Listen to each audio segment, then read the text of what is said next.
কোথাও থেকে উইরা এসে এই সভাপতি পদে বসি নাই।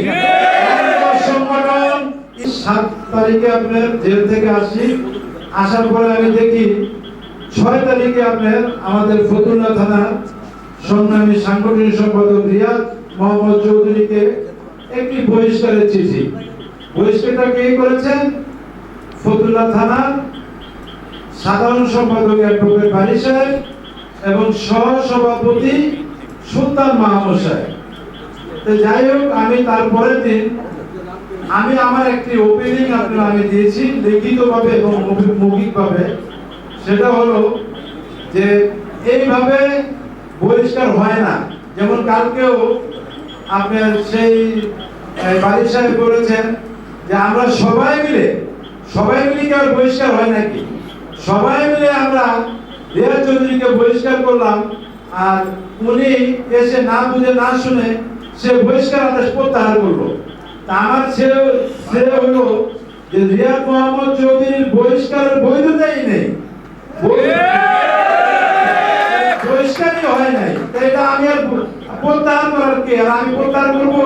এটা প্রত্যাহার করার আপনার যদি বহিষ্কার হয়ে থাকতো সেটা কেন্দ্র থেকে প্রত্যাহার করতো, জেলা থেকে প্রত্যাহার করতো, বহিষ্কারই হয় নাই। সেদিনও আমি মৌখিকভাবে এবং লিখিতভাবে এই কথাটাই বলেছিলাম যে এই নিয়মে বহিষ্কার করতে হলে এই নিয়মে করতে হয়। থানার কোনো নেতৃবৃন্দকে থানার কোনো নেতা বহিষ্কার করতে পারে না।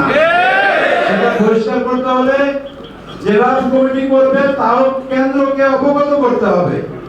আমি কেন্দ্রের সাথে কথা বলেছি, কেন্দ্র জানে না। জেলা সভাপতি সাহেবকে ফোন দিয়েছিলাম, উনি বিজি ছিল, হয়তো বা আমার ফোন রিসিভ করে নেই। সেক্রেটারি সাহেবকে আমি ফোন দিয়েছি, জেলা বিএনপির খবরকে, সে বলছে যে এই ব্যাপারে আমাদের নলেজে নেই। তারপরে আমি যেমন আমার যে ওপেনিং যে এইভাবে কোনো বহিষ্কার হয় না, এটা কোনো বহিষ্কার খাতা নাই, তার যে পদ সেটা তাদের জায়গায় সেটা আছে। এই হলো একটি ব্যাপার। তো গতকালকে যাই হোক, সেখানে এমনও কথা বলা হয়েছে, মানে পাগলে জানা বলে ছাগলে বলে না, একটা বললে আমাকেও বহিষ্কার করে দিবে। যাই হোক, তাদের হাতে আপনার ক্ষমতা আছে, যদি আমাকেও বহিষ্কার করে দেয় সমস্যা নাই, তাতে কিছু আসে যায় না।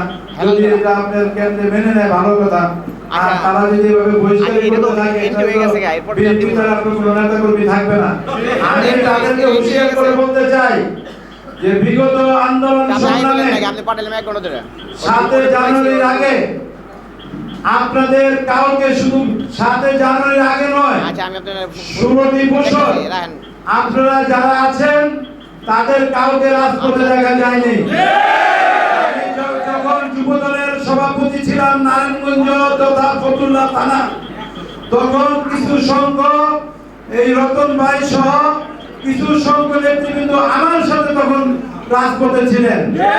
কিন্তু তাছাড়া আপনারা যারাই আজকে মিটিং করে এই সমস্ত কথাগুলো বলছেন, আপনারা রাজপথে ছিলেন না।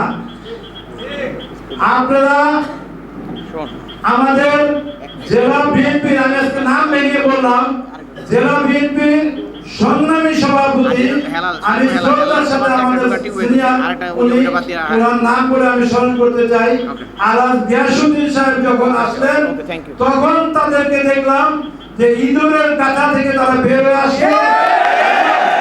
গিয়াসউদ্দিন সাহেব তাদেরকে নেতা বানালো। তো যাই হোক, ইতিমধ্যে আমরা 7 জানুয়ারির আগেও আর ইতিমধ্যে কোনো আন্দোলন সংগ্রামে তাদেরকে পাইনি। ইদানিং হয়তো 2-1টা মামলার আসামি আমার সেক্রেটারি যে বাড়ি হয়েছে, তার আগেও তার নামে কোনো মামলা আমরা ছিল না, যেটা রুল আমিন বলে গিয়েছেন। তো যাই হোক, আমাদের নামে 50টা 60টার উপরে মামলা। সেই দিনও 24 তারিখে আমার ঢাকা ধানমন্ডি থেকে আপনার একটা প্রাইভেট ক্লিনিক থেকে আমাকে ডিবিএস করে আমি 7 তারিখে আপনার এই শেখ হাসিনার কারাগার থেকে আমি মুক্তি পাই। তার আগে আপনার আমি 22 তারিখে এই চক্ষু, 2 তারিখে অপারেশন করি, 24 তারিখে আমি ডাক্তার দেখাতে যাই। এই গুলি খাওয়ার আগেও আমি আপনার এই নারায়ণগঞ্জে ফিরেছি একাধিকবার, আপনারা সবাই অবগত আছেন। আমরা কোথাও থেকে উইরা এসে এই সভাপতি পদে বসি নাই। সংগঠন, ইউনিয়ন, ওয়ার্ড, ইউনিয়ন, থানা, জেলা পর্যায় থেকে এসে তারপরে এই থানা বিএনপির সদস্য সচিব হয়েছি, আহ্বায়ক হয়েছি, তারপরে নির্বাচনের মাধ্যমে কাউন্সিলের মাধ্যমে সভাপতি হয়েছি। ভেসে আসি নেই। যাই হোক, আরেক